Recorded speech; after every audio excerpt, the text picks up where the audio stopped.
Hello, everyone. I hope you're well today. Jim Laird joining you live from Diarioma, Nicaragua. I really struggle with internet marketing. I really struggle with the internet in general, but it's kind of what I have to do now because I live somewhere where, well, I do have the ability to work in person here, but it's kind of in the air right now.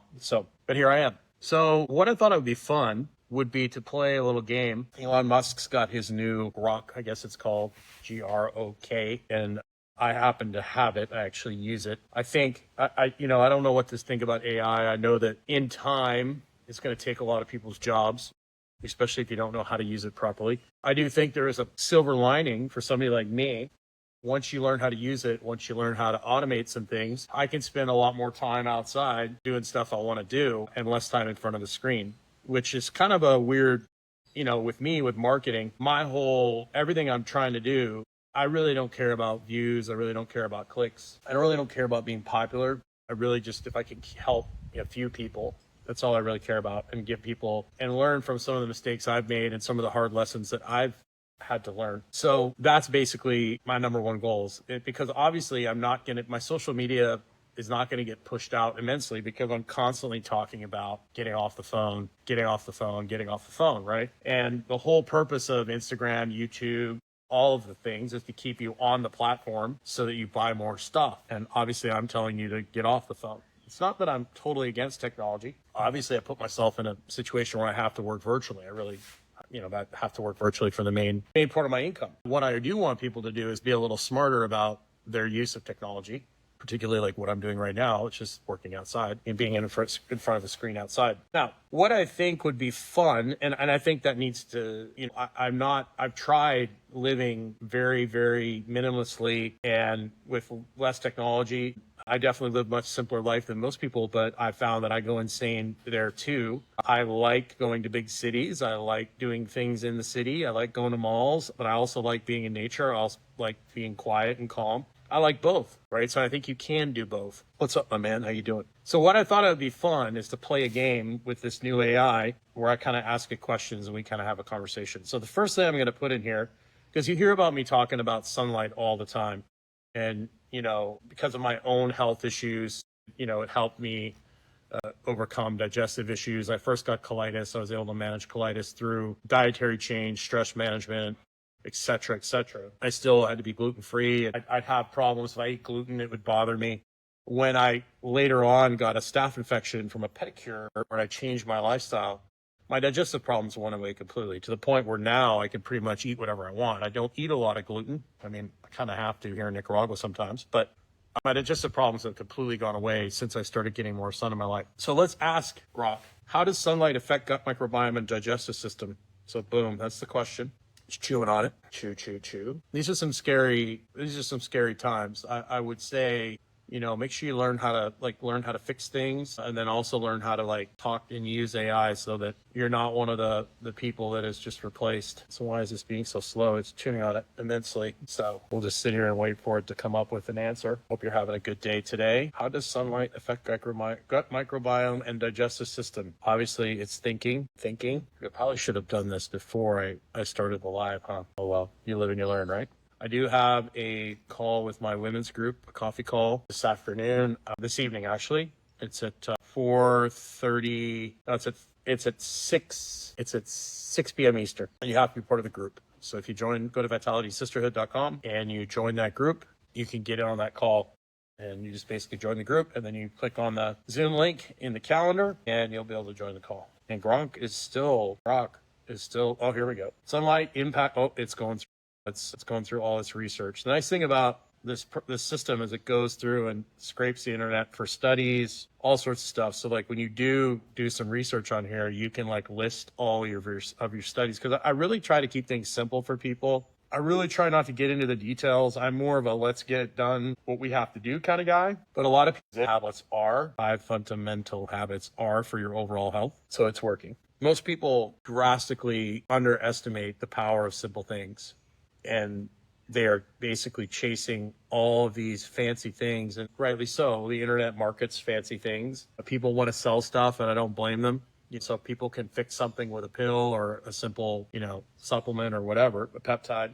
So how sunlight affects the gut microbiome and digestive system, I'll kind of buzz through this. Sunlight exposure, particularly UVB, a component influences the gut microbiome and digestive system through both indirect mechanisms, direct and indirect. While the gut isn't directly exposed to light, sunlight triggers systemic changes via the skin, such as vitamin D production, immune modulation, signaling pathway that reaches the intestine.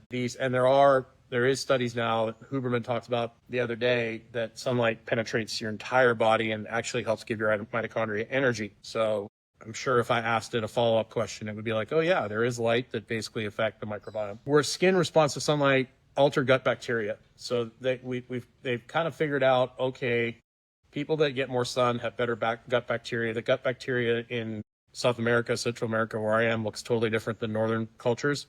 And it has mainly to do with sun exposure. Okay, it's going to effects on gut microbiome with the sun. Make sure I don't page down too much. Sunlight, UVB light, can rapidly modulate gut microbiome by increasing microbial diversity, shifting bacterial populations towards more beneficial compositions. This is particularly evident in individuals with a low base level vitamin D level. So when's the last time you heard a practitioner or a doctor or somebody say, instead of buy my probiotic, say, hey, go get some sunshine, particularly get some light on your belly. That will help get what's your vitamin D levels. That will help change your microbiome, right? Because, I mean, it's free. The sun has been kind of demonized for a long period of time. So increased microbiome diversity, brief UV exposure boosts alpha within sample and beta in between sample diversity of the gut. For example, a pilot study of 21 healthy women showed significant increases in the Shannon index, a measure of diversity, after 3 full-body UVB sessions, but only in those not taking a vitamin D supplement.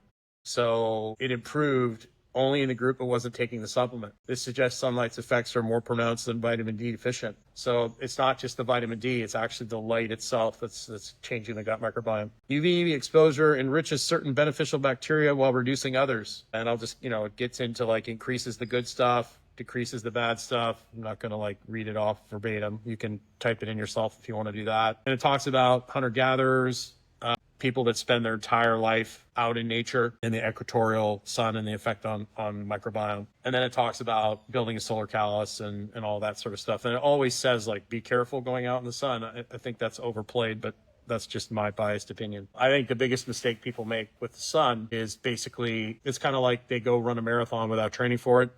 So they basically are inside all day in front of a screen. And then the morning and the evening light is when you build your skin's ability to handle UV. And then, so basically people spend all week in an office and then they go to the beach and they basically go out at noon with sunglasses on, which tell your brain it's the middle of the night. And then they put sunscreen on, which gives them a false sense of security, and then they cook themselves, right? So we're designed to be in the sun constantly. And the locals here, they just go in the shade when it gets too hot and the sun gets too intense. Just like my dogs. My dogs lay in the sun, and as soon as they've had too much, they just go lay in the shade. Enhanced gut barrier. Vitamin D from sunlight strengthens intestinal tight junctions, so leaky gut. So all these functional practitioners talking about you've got leaky gut and you've got to take this supplement and that for irritable bowel syndrome and all these, basically the sun can help fix leaky gut. So get more sunlight, less leaky gut. Reduce inflammation and immune modulation. Sunlight exposure lowers gut inflammation by boosting anti-inflammatory bacteria. This can help alleviate symptoms of digestive disorders such as bloating, irregular bowel movements, or flare-ups, or Crohn's disease and ulcerative colitis. I've learned that the hard way. So basically getting more sunlight is going to help your immune system regulate itself. So that's essential for people that have autoimmune conditions. Getting more sun exposure is essential. It regulates your immune system. When's the last time a doctor said, hey, you need to get outside? And that's why my first fundamental habit is walk outside 3 times a day for 10 minutes, because you need that sun exposure throughout the day. You need the morning light, the midday light, and the afternoon light. And when you're inside, you need to take little breaks where you're getting outside if you can. Ideally, if you can work out here on your patio like I am, that's even better. Improve motility and nutrient absorption, those circadian rhythm alignment, sunlight, digestion, enzyme, Vitamin D also enhances nutrient uptake, potentially reducing issues like constipation and malabsorption. Vitamin D, sunlight improves digestion. Food gut access, sunlight boosts serotonin, which regulates gut motility. 90% of serotonin is produced in the gut, potentially easing stress-related digestive issues like IBS. However, excessive heat from summer sun can cause dehydration, leading to temporary digestive slowdowns and reduce appetite or constipation. I love how they throw that in there.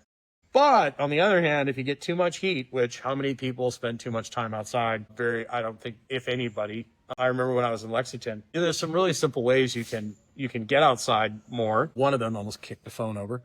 One of them is basically thoughts on protein supplements. Well, my thoughts on protein supplements. So I think it's fine, but I don't think it should be a supplement. It should be like maybe after your workout. I think real food is always better. Thank you for, I don't know how to pronounce that's a long name, something 55. I think real food is better. I think a lot of people rely too much on whey protein. A lot of it is we don't know what's in it.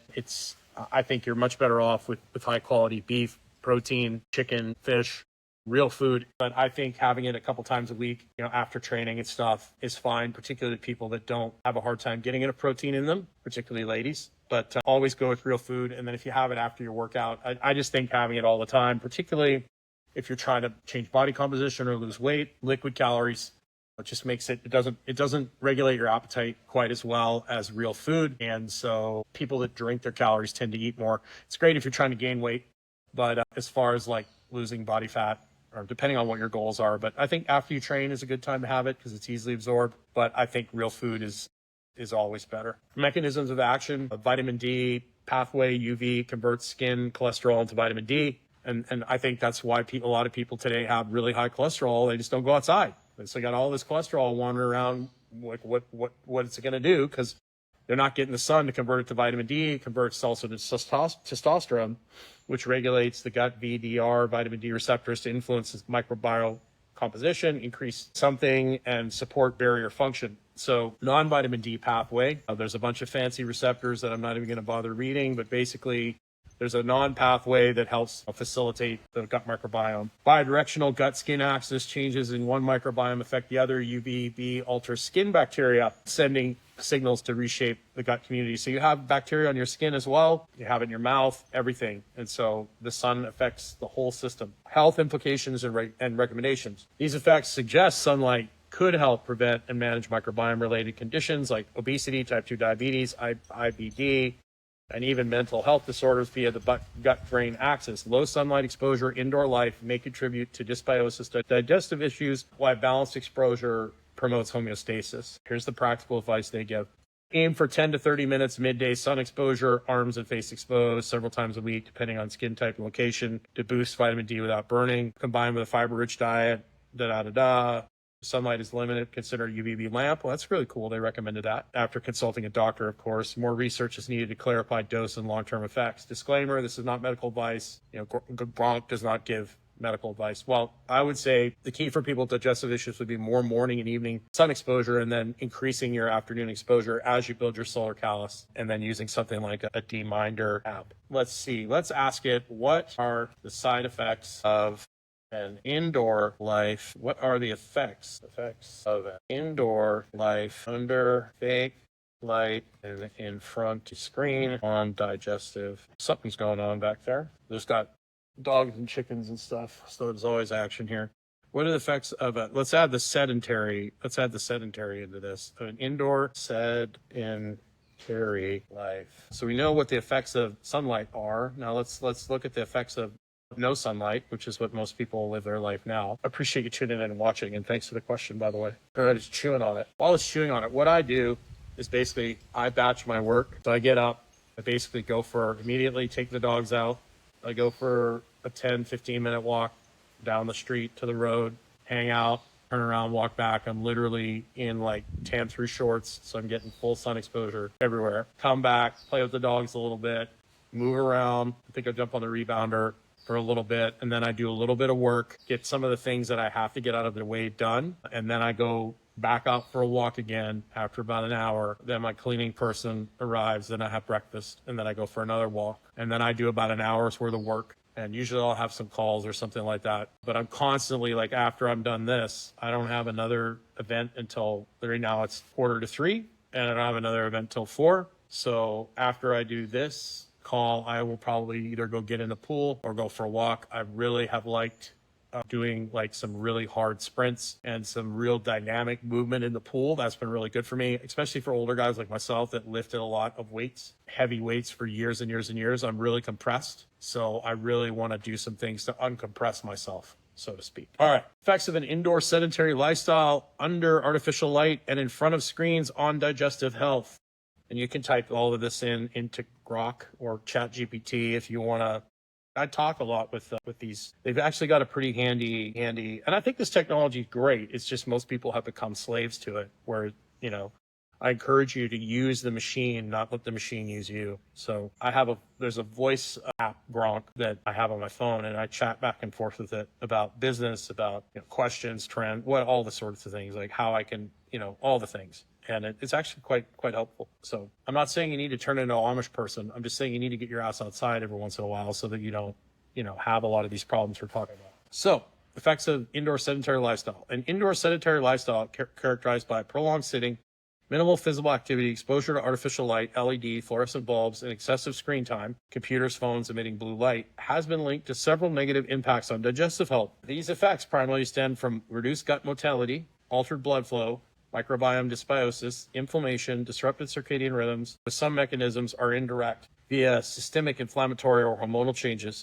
Research indicates a compounding risk with these factors coexist, potentially increasing the likelihood of condition like constipation, irritable bowel syndrome, inflammatory bowel disease, and metabolic disorders affecting digestion. Below, I'll break it down the effects. So when's the last time, if you had IBS or inflammatory bowel disease or anything, and you went to the doctor or a practitioner or somebody and they said, hey, how much time do you get outside? How much time are you spending in front of a screen? Do you sit in a desk all day? That's not what they're going to ask you. They're going to give you corticosteroids and a whole bunch of other. Impact of sedentary behavior on digestive health. Hey, Jim, I love the 5 fundamentals. I have 3 little ones, 2 or 4, 2, 1 month. How sleep is rough right now. Any tips on how to stay fit and healthy while running on fumes? Yes. I understand completely. The key would be, instead of reaching for caffeine, you do like a non-sleep deep rest. Your training should be short and sweet. It should be more about flowing and restoring as opposed to like pushing hard and doing Metcons and things like that. And then, making sure that you're getting the lights off at night for you and all your kids. And then making sure you sleep when you do sleep, you sleep really, really well. But I would incorporate, I know when I'm having problems sleeping and things have kind of gone to hell, there's been a few times here with some issues with dogs and stuff that I didn't sleep well. And I wanted to reach for the stimulants in the afternoon. I just lay down, do that Uberman, or Yoga Nidra, that 10-minute chill or binaural beats, or just close your eyes and in through the nose, out through the mouth and chill. Makes all the difference in the world. I can literally, with a 10-minute non-sleep deep rest, I can improve my sleep score on Aura by at least 20 points just by doing that. So great question. The key is during this period of time, you want to think about it as maintenance. You don't want to think about it like going and pushing and setting PRs and things like that. So, but you'd be surprised if you're smart, you can still perform at pretty high level. Once the kids get a little older, it'll be a little easier. I've never had kids, but just by observation and experiencing, dealing with some of the athletes I trained and how they dealt with their kids and things like that. The biggest key would be keeping your circadian rhythm in order. My question is, how long have you been training and what style of training are you doing? If you have a good base of fitness, if you've been in good shape, you've got plenty of muscle and you're strong, it doesn't take much to maintain fitness. You only have to really be exposed to a good solid, if you've been training for years, you only have to be exposed to like heavier lifts maybe once or twice a month. The amount of work you have to do to maintain muscle mass without losing it, if that's a concern, is not much. And then you can do really short conditioning sessions to maintain a lot of your aerobic engine, like things on the Aerodyne that don't take up tons of time, and then basically focus more on restorative work. And you'll actually find, I've had a lot of people, when they had to do that, is pull back their intensity, they actually got better. They set big records. So you don't really have to do that much if you have a good base level of fitness. That's basically what I've learned. I hope that answered your question. It's a really, really great question. But let me know if that answers your question. I'd love to know more about you. Go ahead and drop me a DM. I'd love to get to know more about your situation. Thanks for the question. It's wonderful. Let's see. Okay. Impact of sedentary behavior on digestive health. Prolonged sitting, 8 hours a day, directly impairs digestive process by own a gym. Yes. Greg Robbins was my coach. Smart. Okay. Yeah. Well, you're a gym owner. So that is hell on wheels. So if you have a float tank in your area, I would go schedule 1 float tank a week and chill. I would make sure you're getting a pool, make sure you're doing some breathing drills, like round over the stability ball, breathe in, expand your rib cage everywhere, full exhale, get all the air out, like 10 breaths. Focus on doing things where you're doing rows and you're moving your shoulder blade. You're doing alternating presses. You're doing stuff that isn't like jacking your shoulder blades together really hard. You want to open that rib cage up. You want to move that thorax. But you're a gym owner. That means you're taking care of people. You're having to be on all the time. Make sure that when you finish a session, maybe just go sit down for 5 minutes or go for a walk, put the tongue in the roof of your mouth, breathe through your nose. Like when I get off, like even like with this live, I'm not doing anything, but I'm having to be fully alert. That's why I really liked working with Dr. Stillman, is the two of us would do a live together and he'd talk and then I'd talk. And when you have to talk for a whole hour, it's exhausting, right? And when you're training people at the gym, you can't just be like, okay, go do your set. You've got to be engaged. You've got to be, there and present. It's like why hairdressers feel so exhausted all the time. So I would, do some crocodile breathing or something, on the floor with a mat, like, 5 minutes, just lay there, breathe through your nose, put your feet up on the wall. Do some, some of the drills that Greg, I'm sure, had you do, or Cressy. So just do a few of those throughout the day just to help keep you fresh and in good spirits. And then just really focus on just short little snacks of rehabilitation, of relaxing, and then making sure you get the lights off at night. Make sure you get the best sleep you possibly can when you can. And then instead of reaching for energy drinks and things like that, do like a non-sleep deep rest. And then training-wise, short, sweet, get it done. And if you're just if you're already lean and healthy, it doesn't take much to stay there, especially if you're doing the 5 fundamentals, getting outside, you're getting your sleep, you're eating real food. It's pretty easy to stay there once you're there. Now, if you're trying to be like super ripped, that's a totally different animal. But if you're just lean and you want to feel good, you want to look good naked, all that stuff, pretty easy to stay there once you're there. So good job. Good question. And, what the big thing I could tell you as a gym owner, if you can teach these fundamentals to your gym population and get them to take it seriously, they're going to get so much better results. You're going to be so much busier. Because I always used to have a sign on my gym that said the real work begins here on the door on the way out. And it's so true. Like that's really where the magic happens. So reduce gut motility and constipation. Sitting compresses. You're very welcome anytime, man. Feel free to drop me a message. Sitting compresses the abdominal area, increasing pressure on the digestive tract, decreasing blood flow to the intestines. This can also cause sluggish digestion, bloating, and chronic constipation. Studies show that sedentary habits are associated with inflammatory bowel disease and disturb gut motility, right? So we're designed to move constantly, and we're not designed to do VO2 max testing all the time. We're designed to move constantly at a low to moderate level, like the people here, cutting down trees and macheting things and all that stuff. Altered gut microbiome. Sedentary lifestyle reduces microbiome diversity, which is crucial for breaking down food, producing short-chain fatty acids that nourish gut cells and regulating inflammation. Half-fat diets combined with inactivity exacerbates this, leading to villi, inflammation, and microbiome imbalances linked to obesity and chronic disease. Reverse diversity promotes dysbiosis, where harmful bacteria dominate, contributing to leaky gut and systematic issues like diabetes that indirectly worsen digestion. So now you can see why I'm constantly talking about getting outside, 10 minutes, 3 times a day, and going for a walk. Let me see what happened. Increased inflammation and disease risk. Inactivity fosters low-grade inflammation, heightening risk of IBS, IBD, Crohn's disease, and ulcerative colitis, even colorectal cancer through microbiome changes and fluid retention.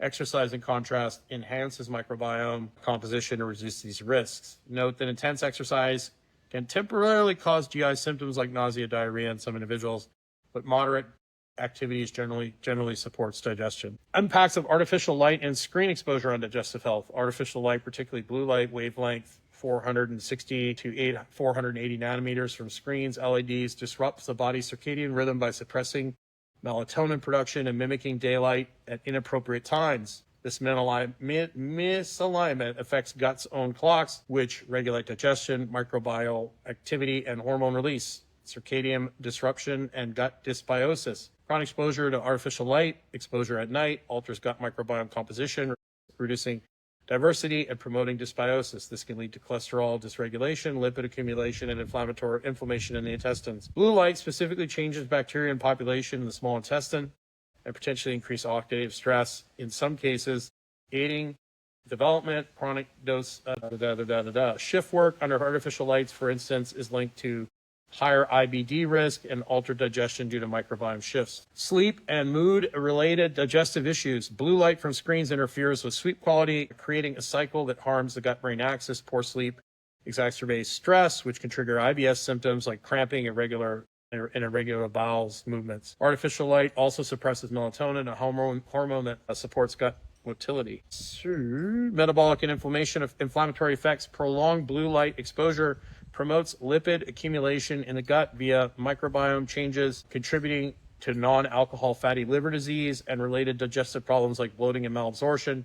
In contrast, natural light, UVB, can positively modulate the microbiome via vitamin D and affects the artificial, whatever that was. When sedentary behavior, artificial light and screen time overlap as typical indoor office or remote worker setups, the effects amplify. For example, sitting reduces physical cues for digestion, while blue light disrupts microbial rhythms, leading to compounded dysbiosis and inflammation. This can manifest as chronic digestive discomfort, heightened autoimmune response in the gut, or conditions like reflux. Long-term, it increases risk for obesity, diabetes, cardiovascular issues, and the further strain of digestive health. Animal model studies suggest that, the message got bad. So let me give my eyes a break here. I'm going to stare off at that tree over there. But, factors like sitting for long periods of time, decrease blood flow, affect the digestion, lead more to constipation, bloating. Artificial blue light, gut dysbiosis, melatonin suppression, inflammation, lipid issues. Screen time messes up sleep. Blue light exposure at night adds to stress. Worsen gut-brain axis, irregular bowel movements. Indoor lifestyle compounds inflammation and dysbiosis. Synergistic lack of movement and natural light. Chronic digestive disorder, metabolic syndrome. These effects are often reversible with interventions like regular breaks in movement, natural light exposure, blue light filters on screen, and a fiber-rich diet. However, individual factors and genetics influence severity. So there we go. Now let's ask it this. So if an individual, what is the probability of a person with digestive issues, with a broken indoor job, sedentary indoor job, is able to get better with exercise alone? Let's see what it's. So now you can see, if you've been watching this, why I'm so big on getting people outside and getting people moving. Just a low-level activity, because it's so important for your overall health. And the sun is just so critically important for your overall health. And most people today, they're not even thinking about this stuff. They're not even thinking about how light affects their digestion. They're not thinking about all these things. So I asked it, what are the chances of somebody who has a broken circadian rhythm, has an indoor lifestyle, basically, because most people's answer to things is just go to the gym, right? So let's see what it has to say about this. It's scanning a whole bunch of stuff, but I appreciate you tuning in. I plan to get on here every day. I think it'd be fun to just do this from time to time and just get on here and chat, ask questions and answer questions and all sorts of fun stuff. But I'm getting to the point now where one of the things you can do if you do have to sit for a while is you can like shift and sit on your right butt cheek or left butt cheek for a while, sit on your right, shift forward onto your left, onto your right, back and forth. That really helps. Take a couple deep breaths down into your low back. That kind of decompresses things, the expansion of that low back. Let's see. So I don't want to read this all out, but basically it's telling me that it looks like you have about, if you don't change anything, you just add exercise in, we're looking at somewhere between a 40 and 50% improvement with most digestive issues. So that goes to show you, exercise is important, but, let's ask it, what if we add getting outside and getting normal? What if getting outside and getting more sun exercise program? So the exercise did improve constipation in 50 to 70% of people. Constipation has a higher exercise, but rest of the odds are 30 to 40% of just exercise improving alone. How does that affect the outcomes? Digestive. Let's see what it has to say. Chewing on it. Happy to answer any more questions.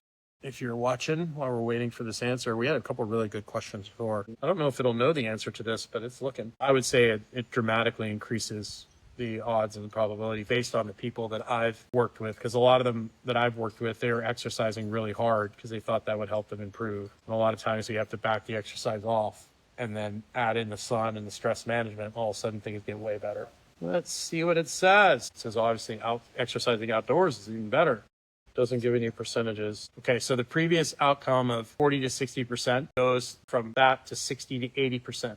IBS goes from goes to almost 60 to 80% from 40 to 50. Constipation goes from 50 to 70 to 70 to 90. Bloating goes from 30 to 50 to 50 to 70% just by getting outside more. So IBS, 40 to 50% improvement with exercise alone. Exercise and sun exposure, 60 to 80%. Constipation, 50 to 70%.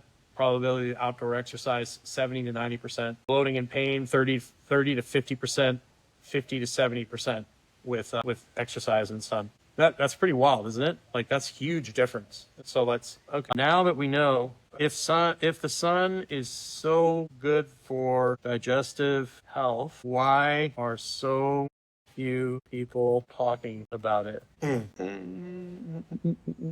Thanks for joining us. Let's see here. Let's what it says. Probably because you can't make money off telling people to go outside. Probably part of it. One of the points it's going to make is the research is mainly new. So the link between sunlight exposure and digestive health, primarily through vitamin D synthesis, gut micromodulation, circadian rhythm regulation, is indeed supported by emerging research, but is not widely discussed in the mainstream health conversation as topics like diet and probiotics. Based on available evidence, here are the key reasons why this connection gets less attention, even though studies show benefit like improved microbiome diversity and reduced inflammation for conditions such as IBS and constipation. The research is relatively new and emerging. Much of the scientific evidence on sunlight's direct impact on the gut microbiome and digestion has only surfaced in the last 5 to 10 years and has not entered fully into it. It goes through earlier vitamin D research focused on bone health, not the gut microbiome, public health emphasis. This is the biggie on sun risks over benefits. I actually had a conversation with them about that the other day, about how many people die of skin cancer per year versus how many people die of vitamin D related deficiency. And it's just ridiculous. Like, not that many people a year die from skin cancer, but hundreds of thousands of people die from vitamin D related diseases. Health authorities and media heavily promote sun protection or prevent skin cancer and premature aging, which can overshadow the positives. This creates a narrative where sunlight is framed as a hazard rather than a tool for gut health. Campaigns to stress sunscreen and limited exposure, potentially deferring promotion of moderate time, 10 to 20 minutes daily, for vitamin D. For a digestive condition like IBS, studies note patients often avoid the sun due to symptoms of the medications that they're on. This isn't benefits like reduced gut inflammation for better motility from serotonin boosting are underplayed in favor of caution. So a lot of the medications that they give people for this stuff doesn't allow them to go in the sun. Dan, what's up, buddy? We're just talking about sunlight and digestive health. I just asked the question. I just asked the chat. I just asked Grok. I just asked it why, because I went through how the sun is so good for digestion. I've asked it, we know the sun is good for digestion. Why does no one talk about it? Mainstream advice for digestive issues focus on diet, fiber, fermented foods, stress management, and supplements because they're easier to control and monetize. Sunlight's effects are indirect. Vitamin D, microbiome shifts, making them less intuitive, marketable compared to probiotics and low FODMAP diets. Commercial interests push vitamin D pills over sunlight, despite evidence that natural exposure may offer brighter benefits. Non-vitamin D pathways like nitric oxide release, which is great for blood pressure and all that good stuff. Modern indoor lifestyle, regional seasonal limitations, and urban office-based societies, people spend 90% of their day indoors. So sunlight isn't a practical top-of-mind solution for many. Discussions reflect this. Insufficient sun exposure is increasingly recognized as a public health issue, but tied more to mood or immunity than digestion.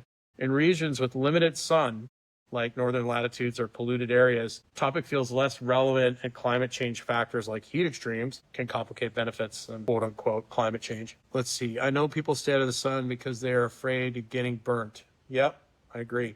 And we talked about this before, about how you need to get out in the morning and the evening to build that solar callus. And then when you start feeling yourself getting, crispy, you just go in the shade. Pretty simple. Let's see.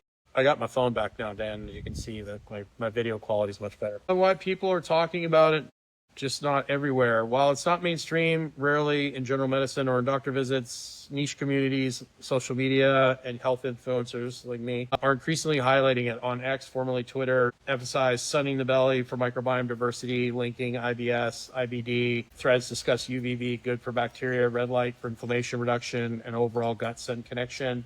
With often hundreds of likes and shares, the buzz is growing between 2023 and 2025. The biohacking stuff hasn't shifted over to mainstream health advice, and hopefully I can help with that. In summary, the conversation is picking up in specialized spaces due to new science, but broader silence stems from historical focus on risks, indirect mechanisms, and competing priorities as research accumulates. expecting more talk. Meanwhile, aim for balance, safe sun exposure, and morning walks alongside other gut strategies. So there you go. There's the whole summary of the whole shebang. You need to get outside more. That's why the five fundamental habits are get outside 3 times a day. It's so powerful, so powerful. Protein at every meal, get the lights off at night, high quality water, social connection. The 3 10-minute walks will change your life if you actually do them, and most people don't. Put the tongue in your mouth, go outside after breakfast, walk for 10 minutes, after lunch, after dinner. If you do that, you're going to notice a huge change no matter what you have going on. So I plan on doing this on a regular basis. I don't know if I should do it at the same time every day or what, but I think this is fun, and hopefully we'll get more people on here as time goes on. Please like, share, comment. Obviously, I'm telling people to get off social media. Not completely. Obviously, I have to make a living on social media. But I'm telling people to get outside more. I'm telling people to not endlessly death scroll, to get off the phone at night. So obviously, social media is not going to push my content because I'm not endorsing you staying on the platform and just death scrolling. So please like, subscribe. I have a woman's call here, a lady call in 45 minutes. If you'd like to be part of that, go to Vitality Sisterhood, vitalitysisterhood.com, and Vitality Brotherhood. Want to talk to me, you can message me on Instagram here.